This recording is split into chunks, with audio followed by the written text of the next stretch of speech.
Bang, kalau punya kolesterol tinggi bisa nggak IF konsumsi banyak telur? Baik ya.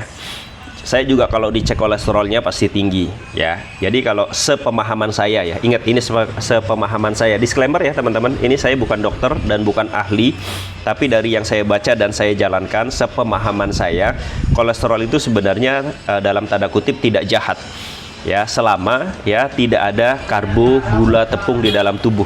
Jadi dalam tubuh kita ini itu dua hal ini nggak bisa tinggi bersamaan. Dalam artian gini, kalau teman-teman makan nasi banyak, makan tepung banyak, makan gula banyak, di saat bersamaan makan telur juga banyak, nah ini nggak boleh nih ya, nggak boleh dua-duanya tinggi. Jadi karbo, gula, tepung tinggi, lalu kolesterol tinggi, nah itu nggak boleh ya, dua-duanya tidak boleh tinggi bersamaan. Ingat ya, catatannya itu, dua-duanya tidak boleh tinggi bersamaan. Ini harus dipahami dengan baik ya teman-teman. Nah makanya kemudian menjadi pilihan kita masing-masing. Kalau teman-teman masih mau makan nasi, gula, tepung, maka pasti teman-teman kurangi telur, kurangi daging, kurangi minyak ya kan, karena ini bisa menyebabkan kolesterol tinggi ya. Nah makanya kalau teman-teman ke dokter pasti teman-teman disarankan yang ini kan, karena dokter itu taunya kita masih makan nasi, masih makan gula, masih makan tepung ya. Dokter itu taunya orang Indonesia itu makanan pokoknya adalah nasi, cemilannya adalah tepung, minumannya adalah manis, entah kopi manis atau teh manis gitu. Sehingga kemudian dokter menyarankan apa? Pak, kalau makan telur kuningnya jangan dimakan. Pak, kurangi makan daging, nanti kolesterol. Pak, kurangi yang berminyak, nanti kolesterol, dan sebagainya. Seperti itu. Karena sekali lagi, dokter taunya kita masih makan nasi, gula, tepung. Tapi kalau kita sudah tidak makan nasi, gula, tepung, berarti kan dia akan rendah. Maka yang ini boleh tinggi.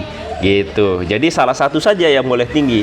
Kalau kita sudah tidak makan nasi, gula, tepung, karbonya sudah tidak ada, nasi, gula tidak ada, lalu gula darah juga sudah relatif rendah, HbA1c juga sudah relatif rendah, maka kita makan telur, kemudian kuningnya kita makan, yang berminyak-minyak yang digoreng kita makan ya.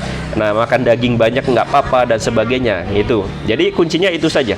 Jadi memang tidak boleh tinggi dua-duanya ya, tapi kita harus memilih mau tetap makan nasi, gula, tepung, maka yang ini dikurangi. Kalau kita mau makan daging, telur dan sebagainya, maka yang ini dikurangi ya. Kira-kira seperti itulah ya yang saya pahami.